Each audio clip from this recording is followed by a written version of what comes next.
In the northern wilderness, where the pines clawed at the sky and the snow swallowed sound, there lived a man named Corin. He was a hunter of renown, feared by beasts and envied by men. Wolves, bears, even men who had crossed him, he had taken them all. His name carried weight and his rifle spoke louder still. But one winter, his pride drew him deeper into the wild than ever before. Rumors told of a creature, something vast, cunning, older than memory, that had left half-devoured elk strewn across the forest floor. No hunter dared follow its trail. Corin did. The tracks were enormous, wider than his chest, clawed and deep in the snow. He followed them for days. Nights brought strange howls, not wolf nor man circling his campfire. He felt eyes watching him, but always from the shadows. On the third night, his snares were ripped apart, twisted like paper. The carcass of a hare he had caught was left hanging from a tree branch above his tent, its head missing, its body steaming in the frost. A warning, Corin spat into the snow.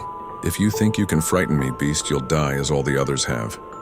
But the forest had grown too quiet. No birds, no wind. Even his own breath seemed muffled. He realized then he was no longer tracking. He was being led. By the fourth day, his rations were gone. Still, he pressed on, rifle in hand, eyes scanning every shifting shadow. The tracks circled him now, looping around his path, tightening. At dusk, he found the remains of a campsite, not his own, but another hunter's. The snow was stained dark, tents shredded, bones scattered. Among them lay a rifle snapped in half like kindling. That night, Corin did not sleep.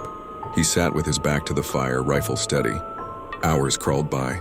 The woods pressed closer, thicker, heavier. Then he heard it.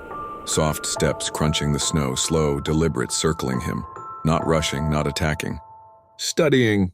His breath came fast, steam clouding in the air. He raised the rifle, finger trembling against the trigger. A shape moved beyond the firelight, taller than a man with a stride that bent the trees.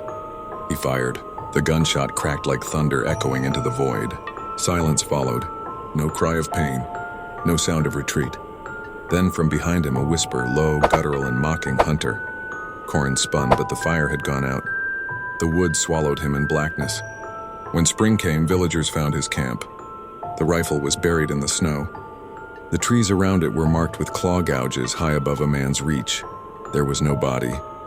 Only a trail of footprints leading into the forest, one set human, the other impossibly large, walking side by side until the snow buried them both.